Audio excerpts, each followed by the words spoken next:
Hello everyone, কেমন আছেন? আশা করি ভালো। আপনারা জানেন যে এটা আমাদের অফিস অ্যাপ্লিকেশন কোর্সের পঞ্চম পর্ব চলতেছে। তো আপনাদের স্বাগতম আমাদের এই চ্যানেলে।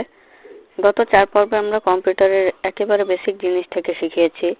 কম্পিউটারের কোন পার্টসের নাম কি, হার্ডওয়্যার ও সফটওয়্যার কি, input and output device, CPU এর ভিতরে কি থাকে, কম্পিউটার কিভাবে অন করতে হয়, অফ করতে হয় এবং তার আশেপাশের সেটিং, কম্পিউটার কোথায় কি থাকে, this PC, control panel, software open and close কিভাবে করতে হয় ইত্যাদি দেখিয়েছি।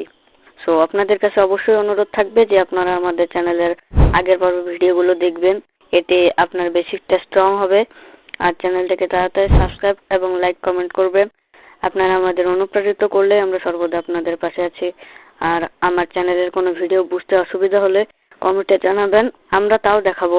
সব না হলে কিছু কমেন্ট, কারণ আমরাও তো মানুষ, আর মানুষ মাত্রই ভুল। আর ভিডিওতে কোনো কিছু ছাড়া পড়লে আমাদের জানাবেন, সেটাও পরবর্তীতে দেখাতে চেষ্টা করব। সো টপিকে আসি। অনেক কথা বললাম। আমাদের প্রথম পর্বে বলেছি যে অফিস অ্যাপ্লিকেশন সেক্টরটাই বিশাল। সো এর মধ্যে আবার জানেন যে বাপেরও বাপ আছে। সো এই বিশাল সেক্টরে আবার বিশাল সেক্টর আছে যা অফিস দোকানে বেশি ব্যবহার করা হয়। তা হলো লেখালেখি, প্রেজেন্টেশন, হিসাব নিকাশ, ডেটাবেস ইত্যাদি। আগামী পর্বে আলোচনা হবে এসব নিয়েই, হবে বিস্তারিত। আজকে আর ভিডিও বাড়াবো না। আর চ্যানেলটাকে সাবস্ক্রাইব করে থাকুন পাশেই। নতুন সব ভিডিও তো আগামীতে অবশ্যই আসবে। সো আজকে আর না, বাই এভরিওয়ান।